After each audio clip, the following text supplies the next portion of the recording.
ఉద్దేశం పొన్నం ప్రభాకర్ గారు పార్లమెంటు పరిధిలో ఉన్నటువంటి అన్ని మండలాలు, అన్ని మున్సిపాలిటీలు, అన్ని నగరాల్లో ఉన్నటువంటి కాంగ్రెస్ పార్టీ శ్రేణులను కలిసి కాంగ్రెస్ పార్టీ బలోపేతానికి తీసుకోవాల్సినటువంటి కార్యక్రమంతో పాటు రాష్ట్ర కేంద్ర ప్రభుత్వాలు చేపడుతున్నటువంటి ప్రజా వ్యతిరేక విధానాలను ఎప్పటికప్పుడు మరి ప్రజల పక్షాన్ని నిలబడి పోరాటం చేయడానికి సూచనలు సలహాలు తీసుకోవడానికి ఈ కార్యక్రమాన్ని ప్రధానంగా ఏర్పాటు చేయడం జరిగింది.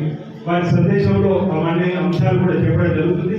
ప్రధానంగా ఈ మండల కాంగ్రెస్ పార్టీ సమావేశంలోని ప్రియమైన కార్యకర్తలందరికీ కూడా, నాయకులందరికీ కూడా నేను పేరు పేరున ఒకటే విజ్ఞప్తి చేస్తా ఉన్నా.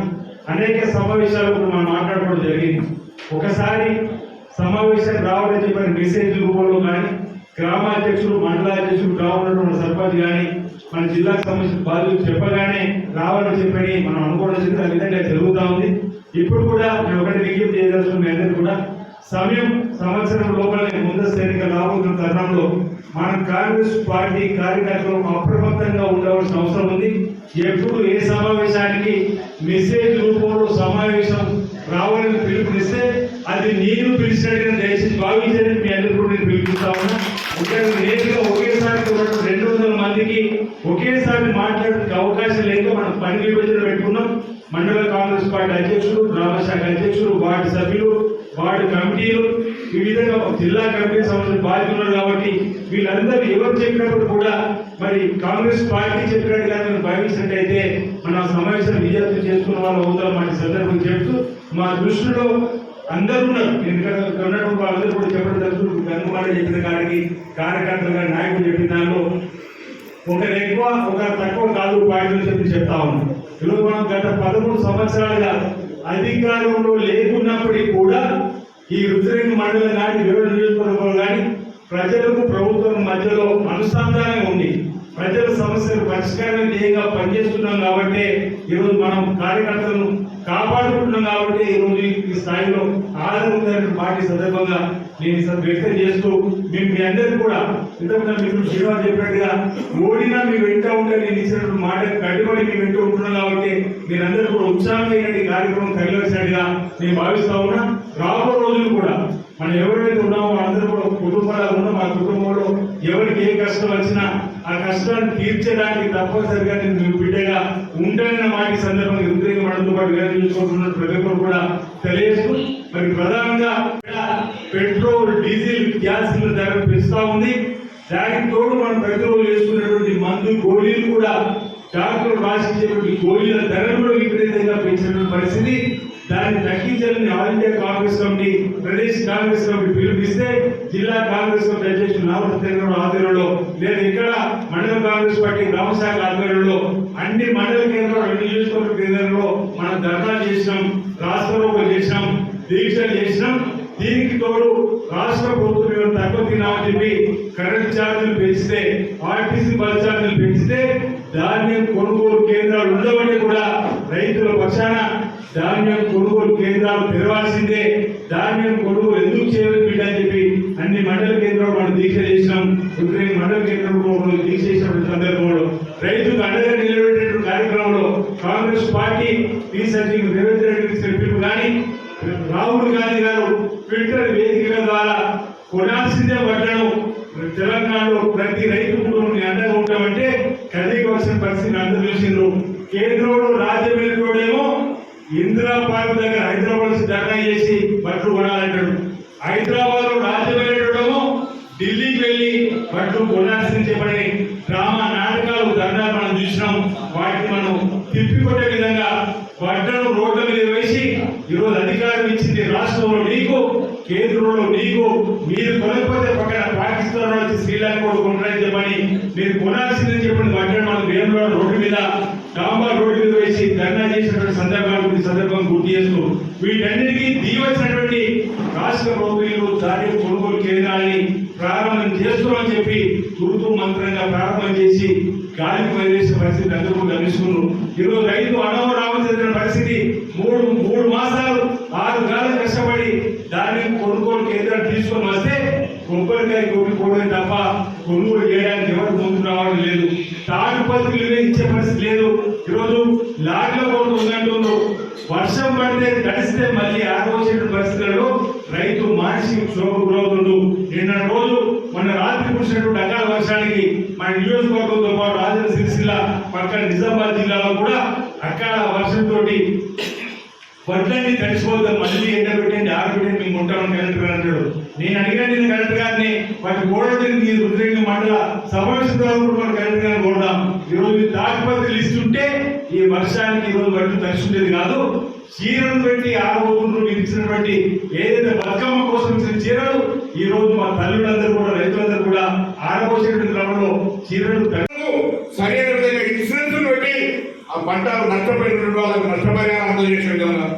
దాని తర్వాత మనందరం ఉగాదికి ఏ విధంగా పంచాంగం చూసుకుంటామో, ఎవరి రాశి మేషాలు ఎట్లుంది కళ్యాణ చెట్లుందో చూసుకుంటామో, ఎప్పుడు ఏ పంట వేయాలి, ఏ భూమికి ఏ పంట వేయాలి అనేటువంటి ఒక సమగ్ర వ్యవసాయ ప్రణాళికను కాంగ్రెస్ ప్రభుత్వం రైతుల ముందు వస్తుంది, సలహా సూచనలు చెప్తుంది అనేటువంటి అంశం. నిజంగా రైతాంగానికి గిట్టుబాటు ధరలు, రైతాంగానికి సంబంధించినటువంటి ధరణి పోర్టల్ ఏ ధరణి పోర్టల్ అయితే మనం సతాయిస్తుందో ధరణి పోర్టల్ ఎత్తేసే విధంగా 9 నిర్ణయాలు తీసుకొని ఒక డిక్లరేషన్ గా మమ్మల్ని అందరినీ కూడా పార్టీ ఆదేశించింది. గ్రామ గ్రామాల్లో పోయి చెప్పమని.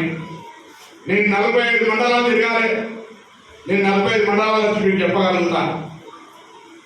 సీరన్న వచ్చి 150 గ్రామాలు తిరుగుతాడు. నీ గ్రామంలో ప్రతి వార్డు ప్రతి ఇంటికి నువ్వు తిరగాలి. నేను సీరన్న రమ్మని రాలేదు. దయచేసి ఆలోచన చేయండి. జిల్లా కలెక్టర్ 20 మండలాలు ఉన్నాయి. 20 మండలాలు పోయినాగలుగుతాడు, లేదా పెద్ద గ్రామాలు వదులుతాడు. కానీ గ్రామంలో ప్రతి ఇంటికి ప్రతి రైతుకు ఈ అంశం తెలవాలంటే అది మీదే బాధ్యత. దయచేసి మీరు బాధ్యతను మేము ఇంతమంది చెప్పినట్టుగా మీరు రైతు సమస్యల మీద భాగస్వామ్యం అంటే రైతు సమస్యల మీద మీ యొక్క శక్తిని చూపెట్టండి, రైతులకు అండగా ఉండండి. తప్పకుండా భగవంతుడు సహకారం చేస్తారు. ఎందుకంటే నేను మార్కెట్ చైర్మన్ అయినా రైతులకు నేను ఊహించిన అంటే నా కారణం రాజశేఖర రెడ్డి గారు వారు పదవించినాడు. పిల్లగాడు 2005లో ఎంత 17 ఏళ్ళ కింద 2005 నాకు ఇచ్చినాడు. పెద్ద ఇంత పెద్ద పదవి చేస్తారా అనుకున్నారు. కానీ వాళ్ళు ఊహించిన దానికంటే 4 ఇంతలు మార్కెట్ చైర్మన్ గా నా పని విధానాన్ని చూపెట్టడం వల్ల రైతుల యొక్క ఆశీర్వచనం నాకు దొరకడం వల్ల వాస్తవంగా నేను శాసనసభ్యుని కావాలనుకున్న కరీంనగర్ నాకు పార్లమెంట్ తెలంగాణ చెప్పాలి కదా. తెలంగాణ తీసుకొచ్చారు. దాని తర్వాత అక్కడికి ఆంధ్రాలో వేరే రాష్ట్రానికి పోతాయో బాగానే పీకిలో తీయ తెలంగాణ కోసం కొట్టాలి. తెలంగాణ తీసుకెళ్తే మళ్ళీ ఓడగొట్టిరు. ఎందుకు ఓడిపోయినా నాకే తెలియదు. అంతకుముందు ఎందుకు గెలిచినా కూడా నాకే తెలియదు. ఇప్పుడు పరిస్థితి అయిపోయింది. ఏదైనా గెలుపుకోవడంతో సంబంధం లేకుండా గెలిచినా ఓడినా ప్రజల మధ్య ఉండి ప్రజా సమస్యల్లో కూడా ఎప్పుడు కూడా పోరాటం చేస్తున్నాం. ప్రతి అంశం మీద మీతో కలిసి నడుస్తున్నాం. ఎక్కడ ఎటువంటి ఆరోపణ లేకుండా ఎందుకంటే బ్యాక్గ్రౌండ్ క్లాసులు చేసిన వాళ్ళు రాజకీయంగా కొన్ని సంవత్సరాలు నడవాలంటే అంత ఆసాన్ కాదు ఇలా. కాబట్టి దయచేసి ఆలోచన చేయండి. రేపు మేము గెలవడం గురించి మీరు ఎంతైనా కష్టపడవచ్చు. మీరు కూడా గెలిస్తే మాకు కూడా అందరం కూడా గెలిస్తే అందరికీ సంతోషం. కాబట్టి ఆ విధంగా పనిచేయాలంటే ఇక్కడ ఉండబడే రుద్రంగి మండల జెడ్పీటీసీ, ఎంపీపీ, ఎంపీటీసీలు, సర్పంచులు, ఎమ్మెల్యే, ఎంపీ గెలిచినట్టయితే మార్కెట్ చైర్మన్లు, సెక్యూరిటీ చైర్మన్లు ఇక్కడ కార్యకర్తలు. ఎందుకంటే TRS party BJP open market లో కార్యకర్తలను నడుపుకోవడం కూడా వీళ్ళని అందరూ కూడా సలహా పెడుతూ ఉన్నారు. రేపు పొద్దున అధికారంలోకి వచ్చిన తర్వాత అధికారంలో భాగస్వామ్యంలో వీళ్ళే రేపు పొద్దున బిడ్డ నేను కారేసులో తెలంగాణలో తిరిగితే తొవ్వాలి ఎక్కడైనా కారాకి 14 ఏళ్ళ పిల్లగాని కూడా మీ శ్రీనివాస్ గారు మీరున్నారు మీటింగ్ లా, 4 సత్యనారాయణ గారు మీటింగ్ లా 12 ఏళ్ళు 14 12 ఏళ్ళ పిల్లగాడు ఎక్కడైనా నాపి వరంగల్ డిక్లరేషన్ గురించి తెలుసా అంటే మన కార్యక్రమాలన్నీ చెప్పాలి. తెలుసా ప్రచారం జరగాలని చెప్పి వాస్తవంగా నేను పర్యటన పోయిన నెల 22వ తారీఖు నుంచే ప్రారంభం చేశాం. ఇప్పటికే కోనరావుపేట వరంగల్ అర్బన్ అయిపోయింది, వేమవాడ అర్బన్ అయిపోయింది. మధ్యలో వరంగల్ డిక్లరేషన్ వచ్చింది కాబట్టి దాన్ని కూడా ఒక పెద్ద అంశం ఇవ్వాలి రైతులకు. ఇంతకుముందు టీఆర్ఎస్ బీజేపీ ఏం చెప్పుకోవడానికి లేదో చెప్పినా కదా. కాంగ్రెస్ పార్టీకి కడుపు గురించి చెప్పుకునేటువంటి హక్కుది మనం రైతులకు కష్టపడ్డాం. కాబట్టి రైతుల కొరకు మనం రుణమాఫీ చేసినాం, రైతుల కొరకు ఉచిత విద్యుత్ ఇచ్చినాం, రైతుల కొరకు మనం అనేకమైనటువంటి సబ్సిడీ ఇచ్చినాం, మెకనైజేషన్ కింద మనం అనేకమైన పనిముట్లు ఇచ్చినాం. ఇలా ఊరికే చేయకుండా మనం చెప్తాను. నేను మార్కెట్ చేయను, నాకు మొత్తం ఐడియా ఉంది దాని అగ్రికల్చర్ యొక్క ప్రొడక్ట్స్ మీద. ఈ విధంగా మనం అందరం కూడా రైతాంగానికి సహాయపడితే, నేను రైతు బిడ్డను మా నాయన కూడా తెలుసు, మార్కెట్లో తీసుకుని ధాన్యాన్ని అమ్ముకుంటే, కానీ ఎన్నడూ కూడా వరి ధాన్యం కావచ్చు, రైతు ఉత్పత్తులు ఏవైనా కేంద్రం ఉంటుందా రాష్ట్రం ఉంటుందా అని ఎప్పుడు కూడా కొత్త కొట్లాడుకునేది ఎప్పుడు చూడలేము. ప్రభుత్వం అంటే మనం పండించిన ధాన్యాన్ని ప్రభుత్వం ఉంటుందని తెలుసు, కానీ కొత్త బిచ్చగలరాయా రోజు కొద్దిగాల నువ్వు కొట్టవాని బిచ్చగలగానే హీనంగా కొట్లాడుతున్నట్టు ఇటువంటి ప్రభుత్వాలు చూడలే. ఆనంటాడు వరేసుకుంటే ఉదయంటాడు. సిద్దిపేట కలెక్టర్ వాడు ఎమ్మెల్సీ అయ్యి వాడంటున్నా అంటే తప్పు ఇంతకుముందు ఎవరు చెప్పారు. వాళ్ళు అనుకోని అధికారంలో బాగా గుడ్డి వరకు ఉన్నది. వాడు వీడన్నా మీరు మాత్రం కొద్దిగా సభ్యతగా మాట్లాడుతున్నా అని చెప్తున్నారు. మండల ఎస్సీల అధ్యక్షుడు వీరనపల్లి పొద్దుగా. కాబట్టి గౌరవప్రదంగానే మాట్లాడదాం, మనం ఎవరు తిట్టే అవసరం లేదు. సిద్దిపేట కలెక్టర్ గారు ఐఏఎస్ చదివిన ఆయన ఎవరైనా విత్తనాలు అమ్మితే జైలు పంపుతా అని చెప్పి ఆయన ఆఖరికి ఎమ్మెల్సీ అయిపోయిండు, కలెక్టర్కి వెళ్ళిపోయింది. విత్తనాలు రెండున్నర వరి వేసుకుంటే ఉరి అని ముఖ్యమంత్రి అంటే ఓ 20-30% రైతులు భయపడి వరి వేసే జాగలు పొలాలున్నా వరి వాళ్ళ నష్టం ఎవరు కనిపిస్తారు? ఎవరు కట్టారు? గవర్నర్ అంశం, గవర్నర్కు ముఖ్యమంత్రి వెంటనే. సో ఈ పరిస్థితులలో మనం కొట్లాడాలి. అందుకే మీ అందరికీ కూడా నేను 2 చేతులైతే నమస్కారం చేసి అడుగుతా ఉన్నా. ఇక్కడి నుంచి పోయిన తర్వాత ఎవరి ఊళ్ళల్లో వాళ్ళ కళ్ళాల దగ్గర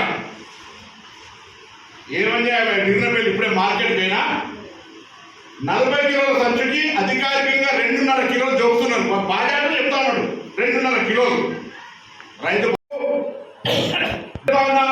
ఎమ్మెల్యే ఎంపీలే గెలిపిస్తామనేటువంటి ఆలోచన కాకుండా మేము కూడా గ్రామాల్లో మా పోలింగ్ స్టేషన్లో గెలవాలి, మా ఊర్లో గెలవాలి, మా ఎంపీటీసీ గెలవాలి, మా ఎంపీటీసీ గెలవాలి అనేటువంటి ఒక కసి తెచ్చుకోవాలని నేను కోరుతా ఉన్నా.